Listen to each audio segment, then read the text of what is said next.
All right, everybody. Let's move on to a discussion of a directed Aldol reaction and a directed Aldol condensation.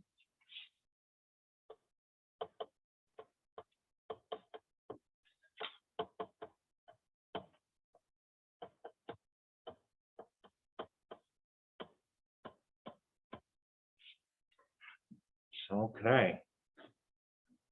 What's going on? Why is the same molecule giving this result in this one, where there's new bonds between 1 and 6, carbon 1 and 6, and in this one, same molecule, but the new bonds are between 2 and 7. 2 is here, 7 is way over here. I'm just looking at this one. Well, the fact is, we got to remember what LDA does, and I told you LDA only knows how to do one thing. And do you remember what it was? That's the question.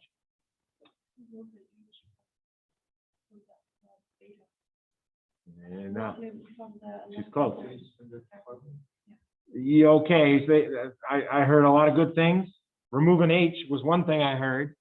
From the least hindered carbon was another thing I heard. I need you to be a little more specific, because nobody's taking an H from carbon 4 here ever, or carbon 8 here ever. Those shouldn't even be thought of. Your options initially are 1, 3, 5, and 7. What do they all have in common? They're alpha carbons. Yeah.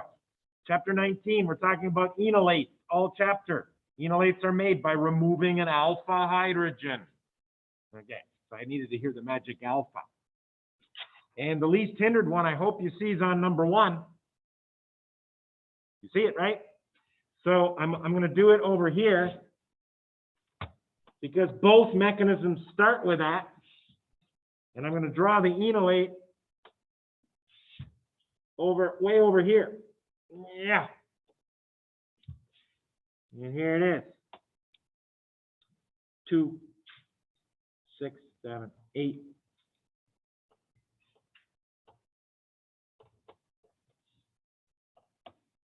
Right there. That's what LDA does. We better show the mechanism. Oh, I didn't even write LDA out. That's not really nice. I don't usually do that on a test.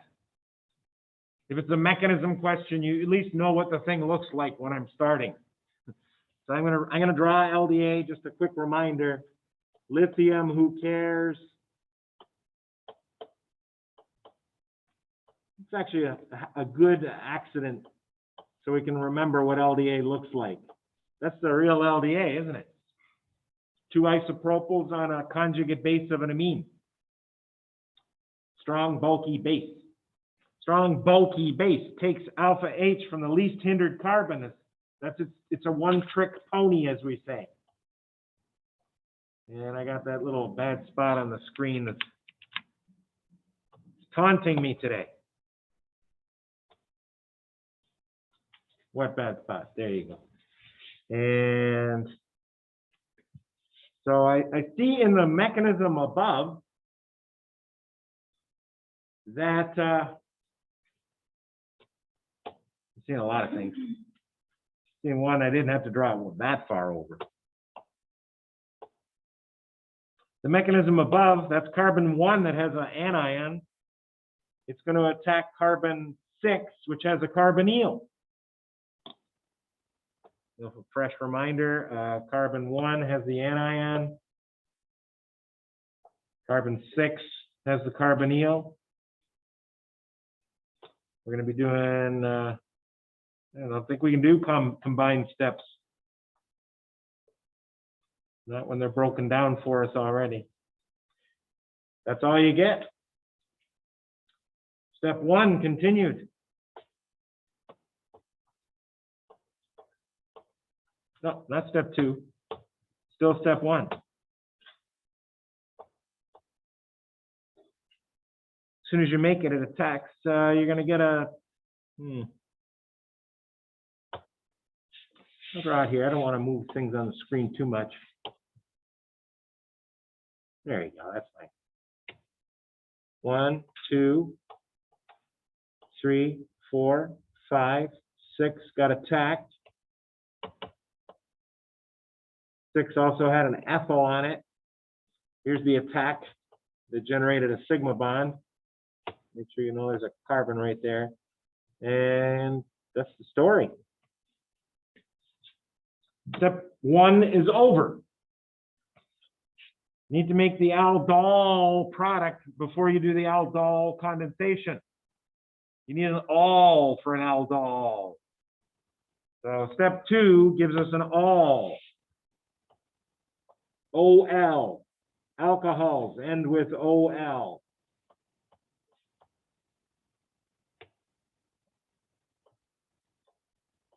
Here's your ARP.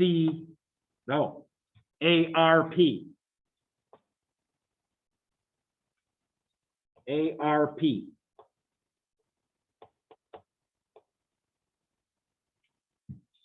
And when you have HCl present, and you also have heat present, HCl is going to be used again to do the condensation product. This is the ARP, and that needs to go to ACP.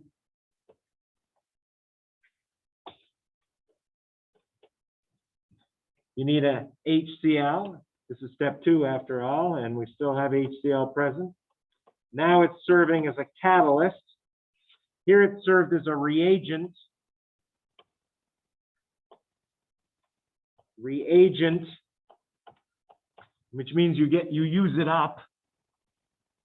You need 1 mole of HCl for 1 mole of this.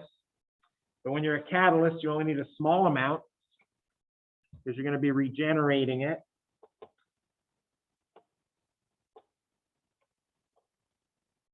So there's your protonation. It's going to generate some Cl minus.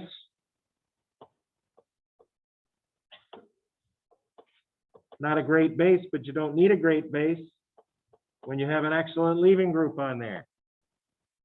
Cl minus grabs the alpha H, sigma becomes pi. Well, this should be all blue, shouldn't it? I did go with 2 colors. Cl minus grabs H, sigma becomes pi, leaving group leaves. Blue second. And there you go.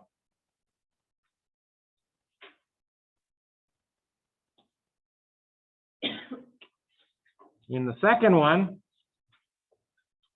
LDA only knows how to do what LDA did in the first one. So I'm just saying you had to do the same first step to get here. That's all LDA knows. But in this one, you want me to show it again? It doesn't hurt. Yeah, I don't even know.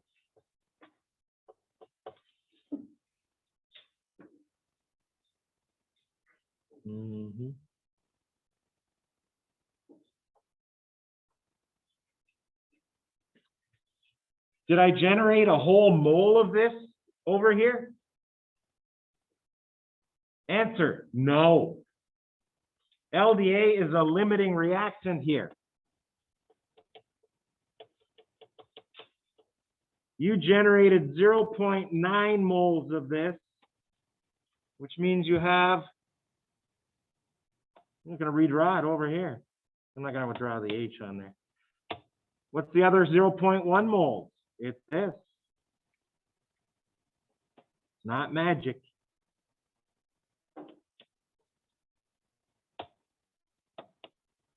Oh, it's magic that it lost a methyl group, but there you go. That's unreacted molecule here. There's your 1 mole. 0.9 of this, very strong base that has to react completely. 0.9 of this became 0.9 moles of H attached to nitrogen. 1 mole of this can only react with 0.9 moles of this, leaving 0.1 moles left over. When you have left over, that means equilibrium is now allowed to happen.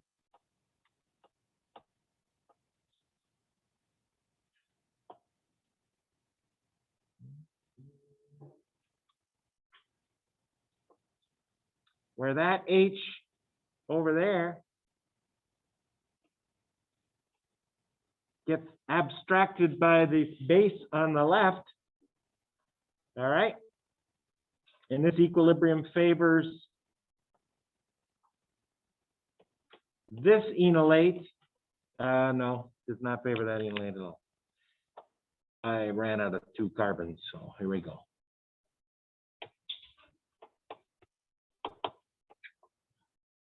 Why does equilibrium favor this enolate compared to the one we started with here? Answer is this enolate is in resonance with this. Put it in yellow.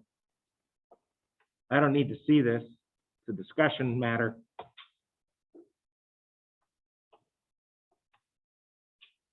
With this, our day began with this discussion. And the other one, another discussion matter, so I don't need to see how you got there.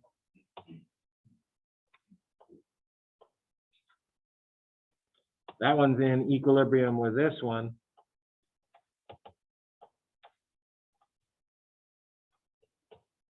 And compare those 2 discussion matter enolates and tell me which one's more important, which one's more stable. This one over here with the O- on this carbon of an alkene, or this O- here with this O- on this carbon of this alkene. And the answer is this one has less hyperconjugation in the alkene to this one. Less hyperconjugation means this one will be major. And we have a question I'll get to in a second.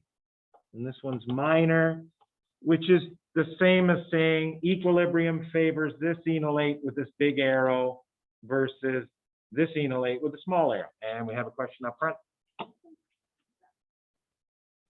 Which one? Left or right? Or we're not even in the box? Box on the right. On the left, it's missing this carbon over here. Okay, there we go. And the first one also missing the carbon. And I picked it up here. That's good. And I had it here. All right, thank you. So what we have now is a mixture of these 2 enolates. But the major one is this one because it has more hyperconjugation over here. And the minor one's over here. So this ratio that was here is now a new ratio that's maybe 95%.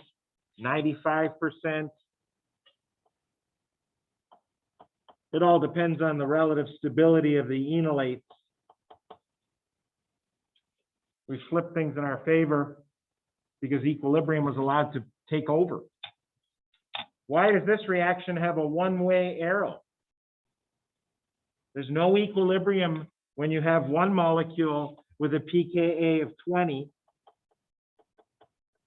and the other molecule, which is right here, HNIPR2, has a pKa of 40. That is not an equilibrium reaction when the difference is vast. If you want to know a good definition of vast, if it's more than 10, that means this is not really equilibrium. It's a one-way reaction. Because a difference of 10 gives 10 billion more of one side than the other. And that's like 0 to 100% when you have a ratio of 10 billion to 1. Okay?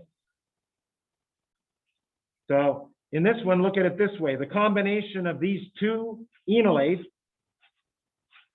okay, is a 95.5 because of the stability of the enolate. When you went from here to here, this was 100% because LDA only knows how to do this. But this game's not over. Why is the game not over? You still have unreacted H that can be taken by this base. That's a base. Yeah. In the beginning one, take a look. You had a large excess of LDA. Means However many moles of this you started with ended up as being the same number of moles of this. And there's no equilibrium now. This thing doesn't have an unreacted partner that's this to react with. They're gone. They're not there. You can't react if you're not there. In this one, you reacted only 90% of this molecule because you ran out of the strong base. When you did that, you're left with a mixture of 90%, 10%. And then that's going to react because acid base between equally strong bases. These bases just the same as this base. But now stability takes over, and this enolate's more stable than this. And a long story, we're going along. We haven't even done their mechanism, but trying to help you understand how you can manipulate things just with amounts of chemicals used.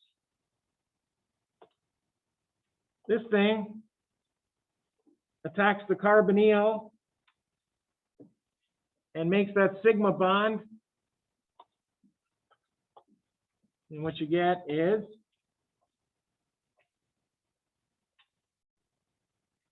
this up here. Yeah, O minus. There's the new sigma bond. And what do we got? We got the methyl.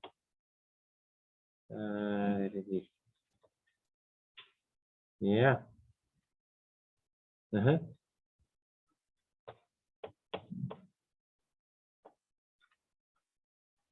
that right? I think I got it upside down, but that's okay. And what happens after that? Yeah, I don't know. Well, we got to make the aldol reaction product, which has an all in it. But you're done. There's no protons floating around for you to put a proton on that O minus. So you're done. Step one is done. All the step one steps are that and this.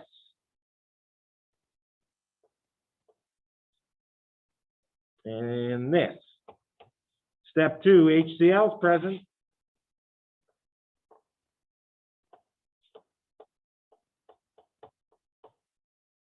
I'm going to protonate. Generate our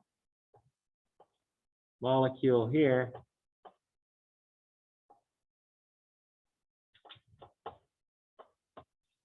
Yeah, missed. And that needs to become this molecule here by acid catalyzed dehydration. Blue second.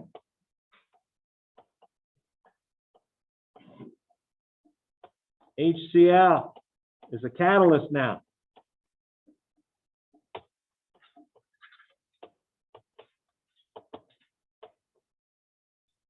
Which H has to be removed to make this into this? Now, ladies and gentlemen, please don't tell me I have the product wrong. You got to flip it vertically in your mind and see that that will make this carbonyl on the top, carbonyl on the bottom. There's carbon 6. There's carbon 2 with the other, with the 6 and 7 is the attacker on 2. There you go. So please realize that 2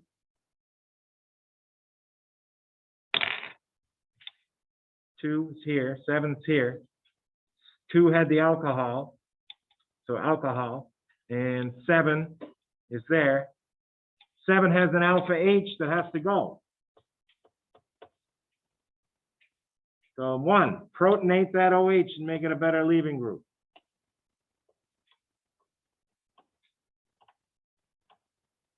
Cl minus comes back, eliminates the leaving group.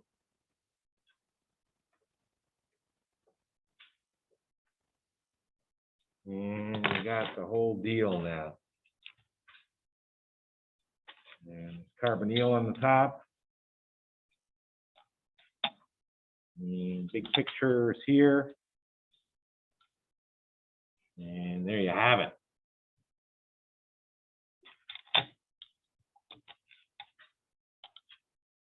Oops, sorry.